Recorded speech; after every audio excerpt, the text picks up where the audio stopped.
What's up, Noah? Not much. How are you doing? Good, big guy. How are you? I'm doing good. How did you get into broadcasting?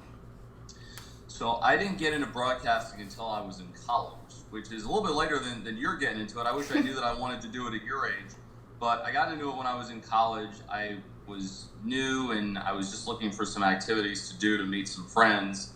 And so I went to a small liberal arts school and they had a radio station called WDCV. And I had a friend that she said, I do sports broadcasting at our school. And I was like, there's sports broadcasting at the school. And she's like, yeah, and here's the person's contact information and reach out to them and see if you like it or not. So I went in, I met this person, and a couple weeks later, I did my first ever football game at Dickinson College, is where I went to school, against Hampden-Sydney College. I think it was a mid-year non-conference football game, which I don't think we ever had another one of. But I realized that I was not very good at it, but I enjoyed it, and if I worked at it, I think I could figure it out. And so what I did was I began doing football, and I did basketball, I did a little bit of baseball, not a ton, some lacrosse, I did volleyball. Hopefully the tape of that is not around anywhere to be found.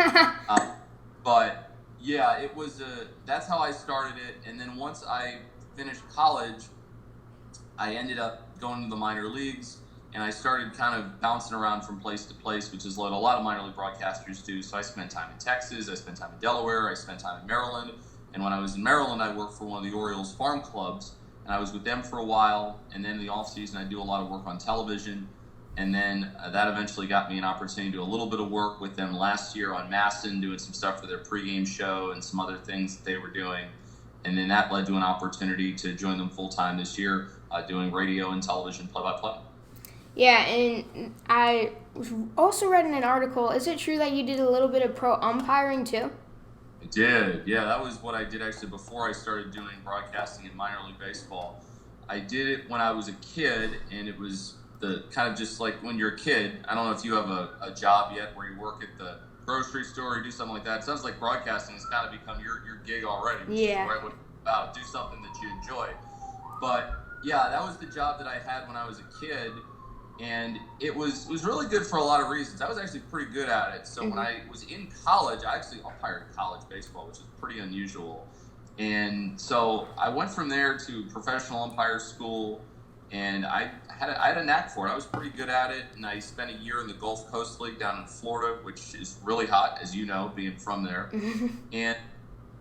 And so I did that for a year, and it was fine. I did well at it. I just didn't really like it. It wasn't the best fit. Broadcasting was a better fit for me. Yeah. That was before I was broadcasting. Actually, I did a little bit of umpiring too.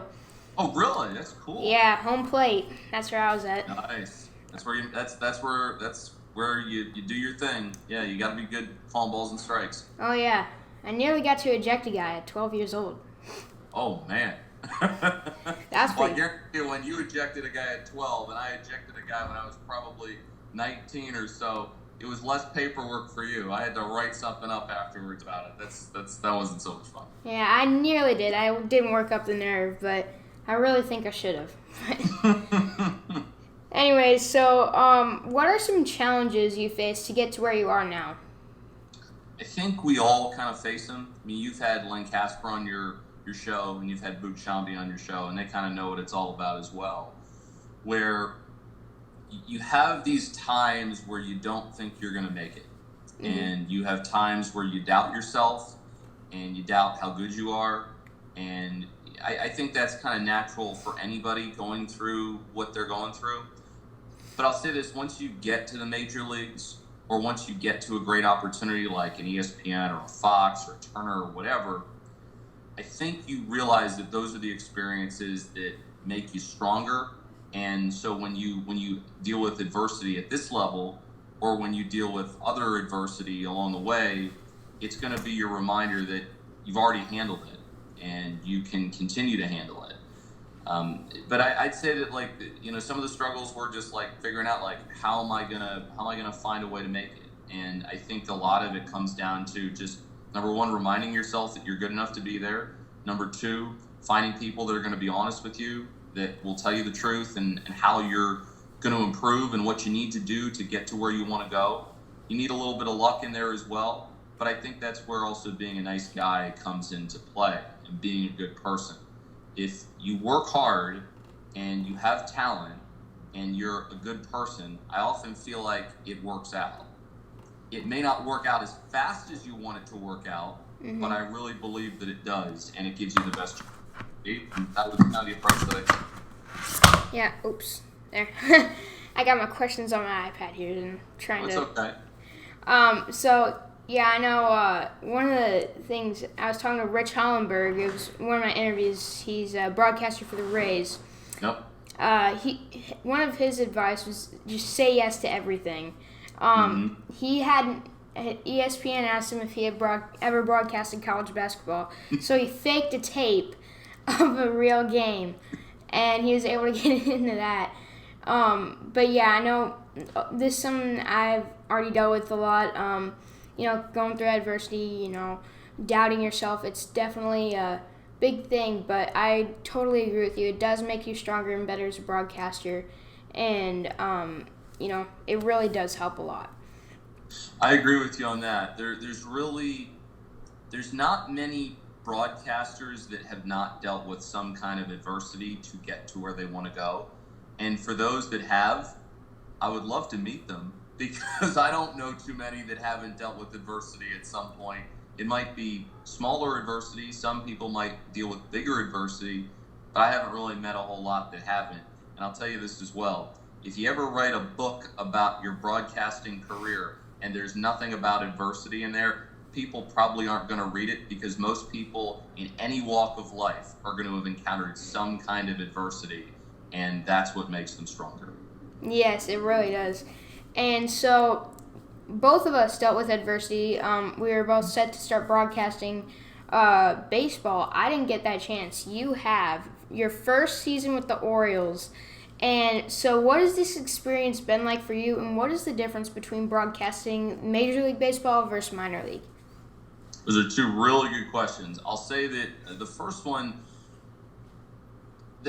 challenge probably has to do with some of the games we're watching in front of us, and some of the games are off a monitor. And there are some places where, doing games in front of you is like normally doing baseball games. It's what you're used to. When you do games off of a monitor, you're going to go to some places that their productions are really good, and then you're going to have maybe one or two in there that aren't quite as good. And there's really not a whole lot you can do about that.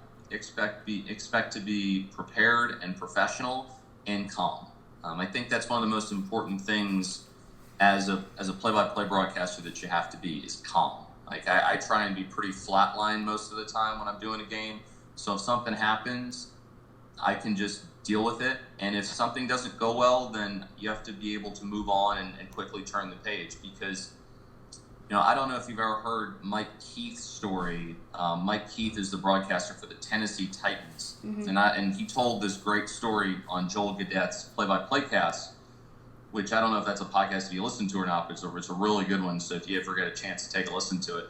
And Mike Keith told this great story about he was broadcasting a playoff game for the Titans, and he said he just was like, I was not having a good day. I was terrible, and it was not good. It was not my day. Well, that was the same day as the Music City Miracle, which is one of the greatest football plays ever. And Mike Keith perfectly executed the Music City Miracle. Most people don't know that he had a bad day calling the game, because the only thing that they're ever going to talk about is how he nailed the Music City Miracle call. So that's, I think, a reminder to all of us that if you're not having a good day, or you have a bad inning, or you don't call a play the way you want to, you quickly have to just move on to the next one, because you might have a Music City Miracle kind of play that you have to call, and you've got to be ready for it. And I think that's oftentimes what people that make decisions on broadcasters look for, that really understand broadcasting look for, is, okay, he didn't have the best fifth inning in the world. Okay, he messed something up earlier, but when it got to later in the game, did he let it bother him, or did he just kind of move on and call it? I think that's a real indication of your professionalism if you can just move on, and then when you get another chance to call a big play, you nail it, you do what you have to do. As far as your second question goes, the difference between doing Major League Baseball and minor league baseball, there's not a big difference. I'd say in the major leagues it's a little faster. The players are a little bit better, and they're a lot better paid, and you know their names. There's sometimes in the minor leagues where we would play games in September, and we would have filler players on an opposing team's roster. And sometimes I would look down, and this will happen every once in a while at spring training, where you prepare, you find out who's going to pitch, and you prepare for those players, and then they throw someone in there that you don't know who they are. And there's sometimes where I just look at this guy's name like, I don't know who this is. Like, and that really does happen. Where you'd walk over to the other broadcaster's booth and be like, hey, who is this? Do you know anything about him? And sometimes they wouldn't know anything about him. So that's where you're going through the media guide, and you're going through some of the notes, and you're finding some stuff out about him. But in the major league level, it's a lot like doing minor league baseball. There's not a massive difference. There's some small differences and some things you're going to do a little differently. There are more sponsorship reads and things like that because the games are sold and they're really, really well, and you've got staffs that do that, and the broadcasts are extremely important. But that's the other thing is that in the major leagues, all you're doing, if you're me, is you're focusing on the broadcast.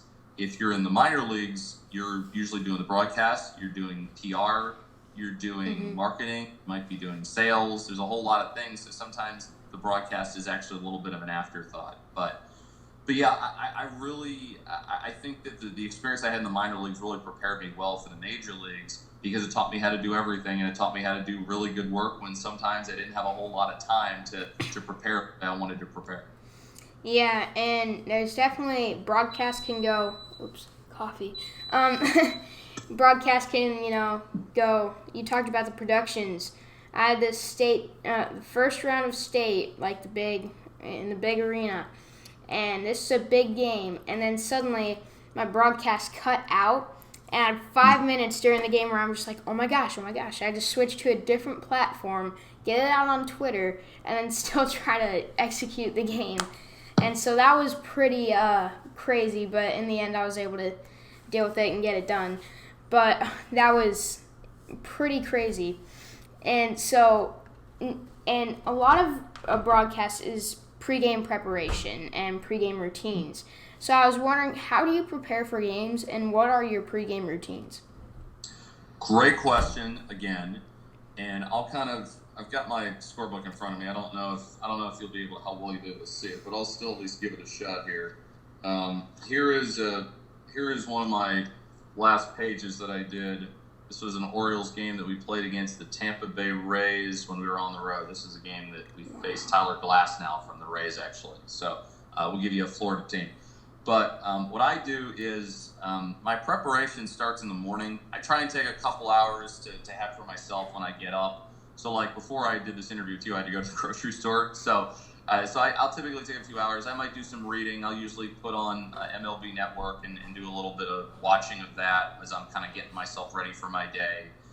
And I'll also try and listen to a podcast or two just to kind of get me up to speed. And then I usually will read a lot of the stuff that our beat reporters do. We have two really good ones in Rod Kabako and Steve Molesky. So we start with some of their work. I start with some other team writers that cover us. I'll read some of their stuff.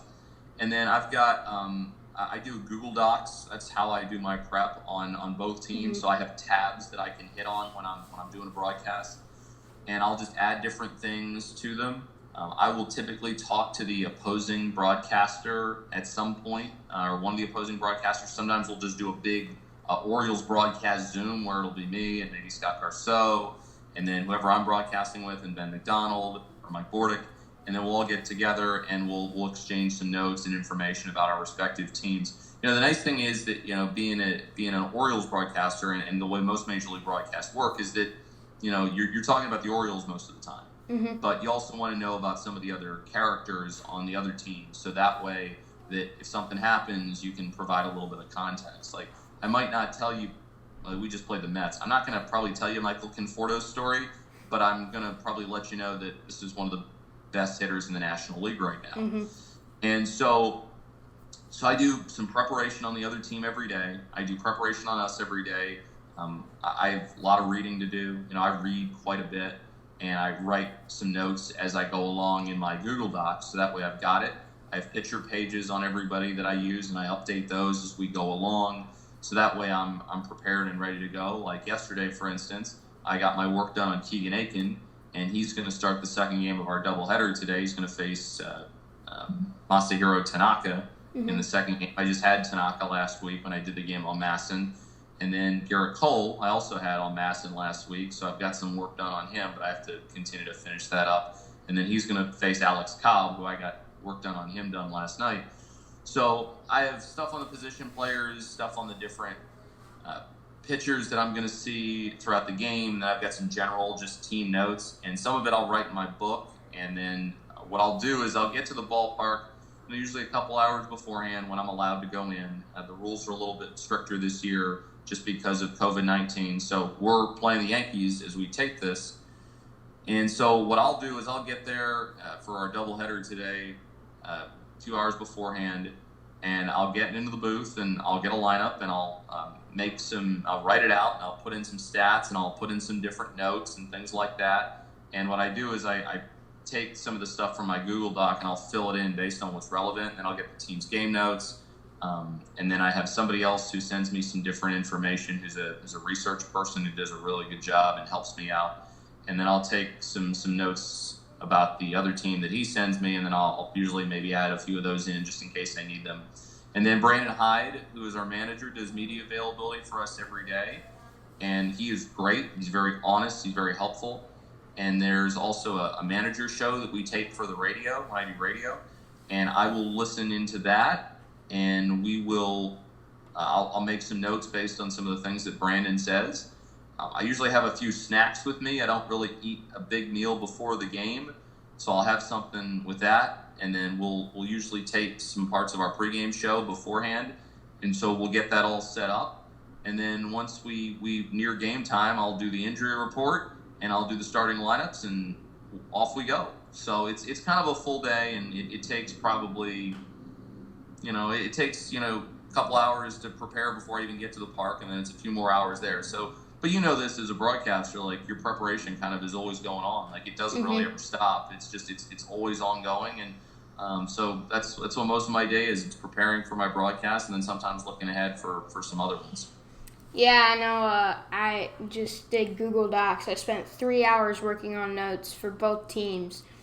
And good for you. I have that all printed off, and then throughout the week I'm learning more and more. I'm printing that stuff off, and then you get to the game, it's like, oh my gosh, there's so much. It's like, but it's really what makes a broadcast, and that preparation is really key.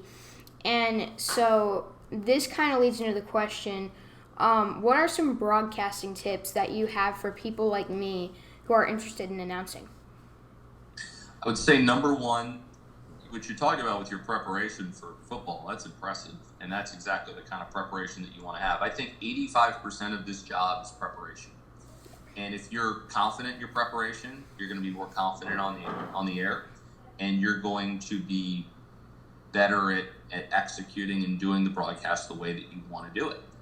I would say that make sure that you have a system that will allow you to organize everything in a way that you can find it easily. It's one thing to have information. It's another thing to have information at your fingertips. So it doesn't matter if you have a great note if you can't find it. So just make sure that you know where it is. That's important. I would say that remember on a broadcast, and I think with baseball this is really important, and I heard this from Pat Hughes, one of the Cubs broadcasters who is diehard Cubs fan. Really talented. Yeah, he's unbelievable. But one thing Pat told me, and this was a long time ago, I don't know if he'd even remember this, but one thing he told me is you want to be prepared, but you got to make sure that you pick spots to have fun in every broadcast. Yes. It can't just be straight play-by-play or just straight notes. Like you got to pick spots to have fun with your partner. And I think for me and for our broadcast team, that's one of the areas where we really excel is we pick some spots to have fun. We pick spots to tell stories. We pick spots to give each other a hard time. And I think on radio, that's especially important because it's more of an intimate kind of relationship with your listener. TV, I think it's important too, but I think radio, it's especially important. So trying to pick some spots to have fun.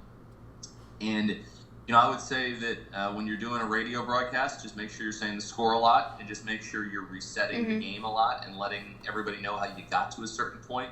And I think on television too, that's really important is you want to make sure people understand what's going on because they tune in and out all the time. Like maybe you're making dinner and you got the game on and you walk away for a couple of minutes. You want to make sure that you're taking that person into account, or maybe you're listening in the car and you're trying to find your directions and you get lost and suddenly you got to turn off the broadcast and you got to figure out where you're going.